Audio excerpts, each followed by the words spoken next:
wanted to talk about how a landlord gets their property back or if they need to serve notice on a tenant. There's been so much talk about this in the media, and I wanted to kind of break down really the reality of the position after the Renters' Rights Bill comes in. So yes, Section 21 or no fault evictions are being abolished, but all of the elements and the reasons that you would want to get your property back as a landlord are now going to be covered under these Section 8 grounds. So Section 8 grounds are currently something that we use as agents and solicitors, but they're going to be extra grounds that covers the main ones that we would worry about, which is if you want to sell your property or if you or a family member wants to move back into a property. So let's just kind of break through a little bit the worry about the Section 21 notice going. The main reason agents use Section 21 notices was either if the landlord wanted to sell the property or move back into the property, which we now know is covered by a different mechanism, or if there was something going wrong with the tenancy or an issue with the tenant, and we didn't really want to go down the route of making an issue out of it, so we would just serve a Section 21. The amount of times that we served a Section 21 for any other reason, I really can't think of one.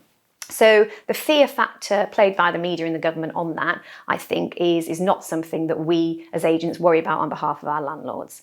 But there is a reality, obviously, to these new grounds and the mechanism, and there are quite a lot of details and rules around it. So there is quite a bit to get wrong when you're serving those notices.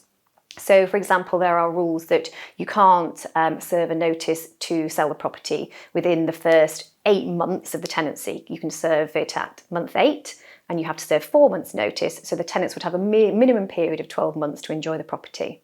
And there are really quite strict rules around if you have said you're going to sell the property and you put it on the market, there's a time frame where you have to try and sell that property. This is obviously to avoid landlords pretending that they're going to sell the property just so that they can get a tenant out and get somebody else in.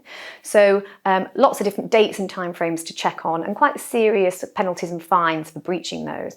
So again, something that your agent will be able to look out for you and make sure you're not falling foul of any of those rules at all. So in summary, anything you need to get your property back, we will be able to facilitate that for you. And where needed, we will involve a solicitor, because you do not want to get those notices wrong when you're relying on those timeframes. But in general, it's business as usual for us on behalf of you. Thank you.